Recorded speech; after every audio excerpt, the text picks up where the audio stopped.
Hey, what's going on, you guys? Nicolas Moy here, and in this video, I'm going to be talking about an important topic that has been brought up quite a bit within my private community, the CyberPro University. All right, this topic is about ageism within cybersecurity, and I know, there's a lot of different opinions out there, right? I think ageism is definitely a major concern, especially as you're getting a bit older and you're looking at transitioning careers. Maybe you've been doing this career, maybe you work in finance or sales or insurance, and you've been doing it for a couple of decades, honestly, and now you're looking to make a transition because you're just over it. You know, the market's changed, you're worried about job security, you're worried about your retirement. Who knows? There's all different reasons why people look to make the transition. Maybe you're having a midlife crisis and you're just like, hey, I want to do something different. Okay? So, ageism in cybersecurity. Can I transition into cybersecurity if I've only got maybe 5, 10, maybe 15 years left in my career before I plan on just, retiring and doing something else? Okay, so let's go ahead and dive into it. What is my thought on ageism? All right, cybersecurity. Let's talk about cybersecurity. Cybersecurity is the science of protecting data and protecting people and protecting organizations. That's really what it comes down to. When you slice up cybersecurity, it is a form of security, but there's all different, variations. But when you really boil it down, that's what it is. It's protecting people, protecting data, protecting the organization, protecting their reputation, protecting their executives, whatever, right? You are there to secure whatever it is that you're there to secure. It could be all different kinds of things. And when we talk about the role, like the types of roles that are out there's all different types of roles, all different types of specialties that you can get yourself into when you're going into a cybersecurity career. I think obviously there's that thought. First off, I think we overthink everything, right? Many people that I speak to, many of my clients that I speak to, they come to me and they're like, is the job market even viable? Should I even go down this path? Yes, it absolutely is. That's not what this video is about, but the federal government here in the United States just sent out a press release like in April 24th, saying there's literally over 500,000 tech job openings, and they're trying to make it easier for people to get a job just within the government. That's just the government, over 500,000 jobs within the government.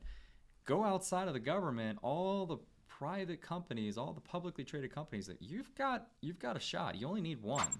And there's hundreds of thousands of jobs available, okay? So when we look at all of these factors, right? What's the job like? How many jobs are available to you?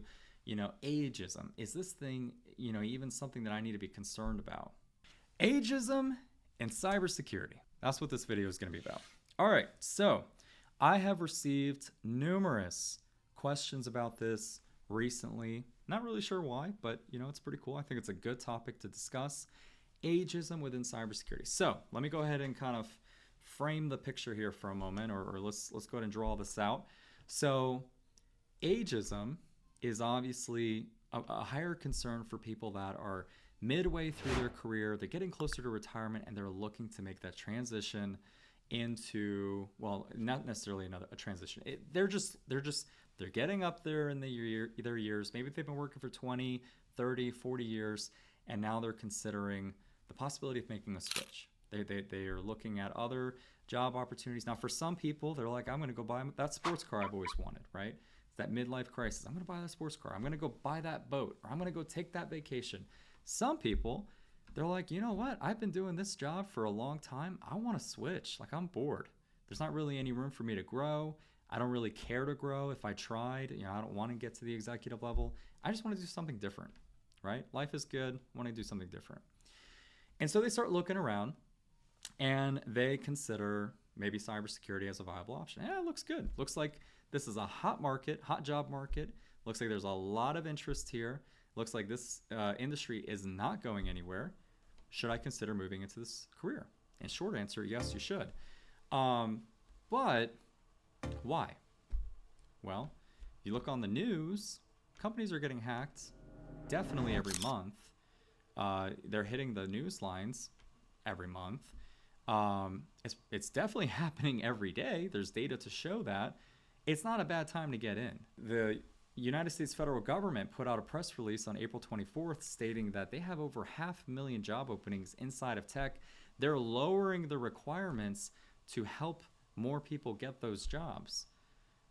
It's a great time to get in, and that's just the government. You get outside of the government, all the public and private companies that are out there in the United States, I mean, this easily goes over a million jobs that are open. So yes, you can get a job in cybersecurity. It's a wonderful time to get in. The money's great. The job security is amazing. You're going to do just fine. But going back to the main topic, ageism. Am I too old to make a career change? Are people going to think I'm a joke for trying to get a career in cybersecurity? And I'm going to go ahead and tell you no. And I'm going to tell you some experience as to why. Or I'll speak from experience as to why I think that's the case, okay? Back when I was working at Deloitte, I remember I had gotten onto a project and I had joined the team. I think I joined the company. I had just been a few weeks or maybe a couple months in. And I remember that one of the guys that had joined the team was quite a bit older than me. I want to say, I didn't ask him directly, but he was silver haired. You know, he was getting up there in his years, you know, very well put together man, and I respected him. If I had to guess, I would say he was probably in his mid to late 50s, maybe early 60s. Okay, he was getting up there, and he had just made the transition. I remember sitting down with him for a cup of coffee in the common area and asking him, you know, tell me about yourself. And he's over here telling me, well, I've been a lawyer for all these years, and I just got tired of doing it, and I wanted to transition into technology.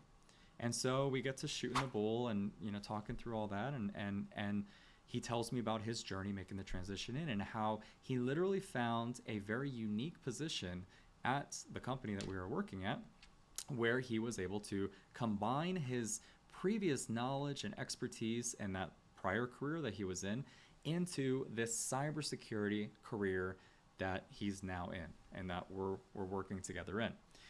So I'm like, okay, this is cool. You know, I didn't really realize that that was a thing, but at the moment it opened my mind because I started to realize cybersecurity is not necessarily all about technology. It's not necessarily all about coding and hacker sweaters and having to do all the techie things that we tend to think it is when we get into cybersecurity. I don't know about you, but when I was getting into cybersecurity, I thought it meant being a hacker. And so I was on this idea that I got to know how to hack things. I need to know malware, reverse engineering. I need to know how to become a security researcher.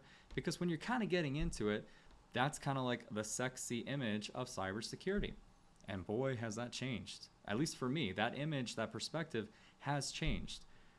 And I'm finding that IT professionals that are up there in their later years in their career aren't necessarily coming with a wealth of knowledge and experience within the technology field, but in other areas.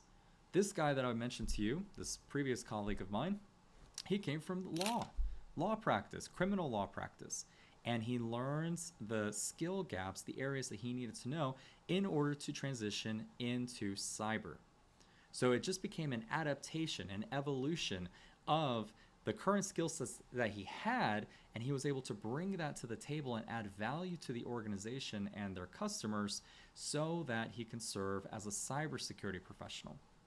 If you are a prior professional, if you're an IT professional and you are looking to make a pivot into a cybersecurity career, you do not necessarily need a ton of experience in cybersecurity in order to make that pivot.